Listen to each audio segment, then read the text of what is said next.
Comprendre aujourd'hui pour défier demain. Droit et justice, économie, santé et bien-être, sport, société.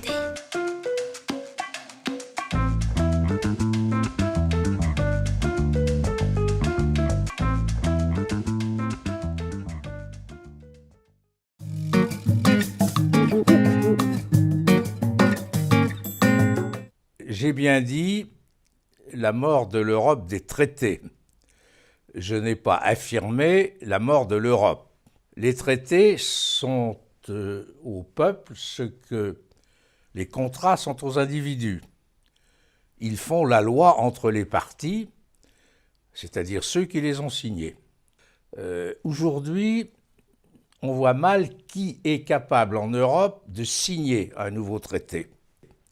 Les Anglais sortent, les Allemands sont à la recherche de leurs contrats entre eux, les Espagnols, les Italiens, les Belges et les pays d'Europe centrale ont leurs propres problèmes. Il n'y a que les Français, mais à condition, comme l'a dit le magazine Time, que le Français tout neuf, tout beau, gère la France comme il faut avant de vouloir gérer l'Europe.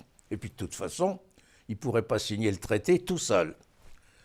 Donc il faut passer à l'analyse de ce qu'on fait de l'Europe des institutions.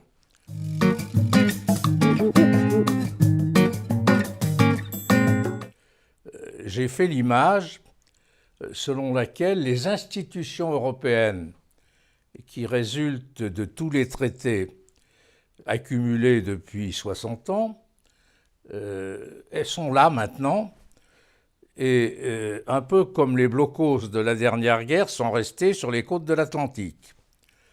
Alors ça donne une impression de solidité, de l'impossibilité de les détruire. Ce n'est pas le sujet.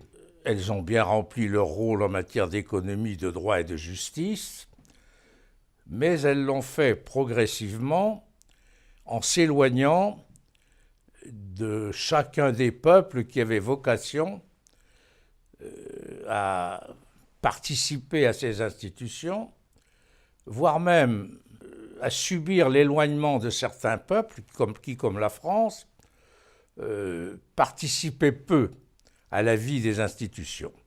Ce qui fait que, globalement, puis sous la pression des Américains et des Chinois, avec leur modèle de mondialisation, de droit, d'économie et de justice à eux, les institutions européennes ont décroché. Et les peuples n'ont pas très bien compris, à commencer par les Anglais, pourquoi ces institutions décrochaient. Alors certes, la Cour de Luxembourg a fait un travail approfondi, mais très lent, parce que ça ne peut pas être autrement quand on fait vivre une communauté à 28. Les institutions juridiques préliminaires au procès judiciaire ont ouvert la porte au lobbying. Et le lobbying fait à Bruxelles a été rapidement considéré comme une dénaturation du système démocratique. Puis enfin, l'économie a dévié vers une forme de bureaucratie. Donc tout ça a fait perdre l'adhésion qu'il faut reconstituer.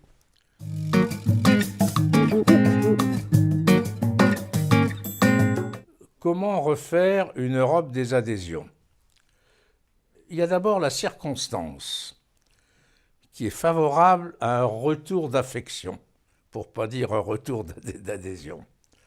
Il y a la pression chinoise et américaine, surtout la pression américaine, et en plus, il y a le sentiment de la séparation. Les Anglais nous ont aidés à comprendre la séparation en cours, mais les autres peuples doivent considérer que l'affection qu'ils portaient autrefois mérite d'être rétablie. Donc, il y a une base de nouvelle adhésion des peuples. Et il faut aussi que les institutions elles-mêmes acceptent l'adhésion.